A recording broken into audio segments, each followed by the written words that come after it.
मोदी थे वो उन्होंने उन खातियों का साथ दिया था, उन रेपिस्ट का साथ दिया था। बिल्किस बानो का रेप हुआ, उनकी मासूम बच्ची का कत्ल हुआ और बिल्किस बानो ने ये लड़ाई खुद से लड़ी इंसाफ के लिए, अपने इंसाफ के लिए। तो जो उस वक्त जो बीजेपी नरेंद्र मोदी मुख्यमंत्री थे, उस जो माहौल था गुजरात में बड़ा ही खराब माहौल था। तो इसीलिए इस ट्रायल को महाराष्ट्र में शिफ्ट किया गया। और ये बात आपको याद रखना चाहिए कि बीजेपी ने ही इन रेपिस्ट को छुड़ाया जिन्होंने बिल्किस बानो से जुल्म किया।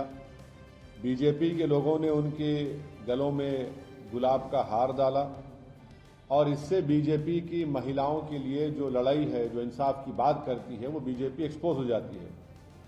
दूसरा पॉइंट उसमें यह है कि आज कोर्ट ने क्या कहा, सुप्रीम कोर्ट ने कहा the state of Gujarat acted in complicit with convicts, यानी स्टेट ऑफ गुजरात खुद इन रेपिस्ट के साथ कॉम्प्लिसिट थी। बुनियादी बात यह बेसिकली ये है कि गुजरात में बीजेपी की सरकार रेपिस्ट की मदद करने का काम कर रही थी और ये बात आप भी जानते हैं कि उसमें बीजेपी के दो एमएलएज ने ये एंडोर्स किया कि इन रेपिस्ट को छोड़ दिया जाए और एक बीजेपी के एमएलए ने उनको संस्कारी भी कहा था।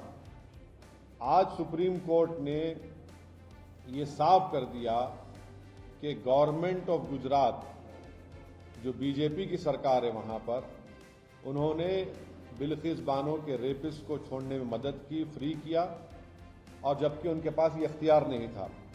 मैं सुप्रीम कोर्ट के इस फैसले का वेलकम करता हूं, खैर मुकद्दम। आज माननीय सर्वोच्च न्यायालय ने बिल्किस बानो के अपराधियों को जो राहत दी गई थी, गैर कानूनी राहत जो दी गई थी, उसके खिलाफ ऑर्डर दिया और उसको रद्द कर दिया। हम इसका स्वागत करते हैं। स्वतंत्र भारत में बाबा साहब अंबेडकर के संविधान में ऐसा कोई प्रावधान नहीं हो सकता जहां अपराधी का धर्म देखा जाए या अपराध के शिकार का धर्म या मजहब देखा जाए या जाति देखी जाए। जो पार्डन इनको दी गई थी, जो राहत इन्हें दी गई थी हत्यारों को, बलात्कारियों को, उसके बाद एक पार्टी से जुड़े हुए लोगों ने उनका माल्यार्पण किया, उनका स्वागत किया। यह देखकर रोंगटे खड़े हो जाते थे कि इस देश में आजादी के 75 साल बाद जब हम अमृत महोत्सव मना रहे हैं तब भी ऐसा संभव है।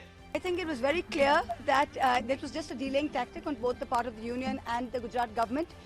When pressed, first he said we will file a review plea, and he said we are not showing the files, we are claiming privilege because we are going to file a review plea. When his lordship said that, well, if you are filing a review plea, what do you want till Friday?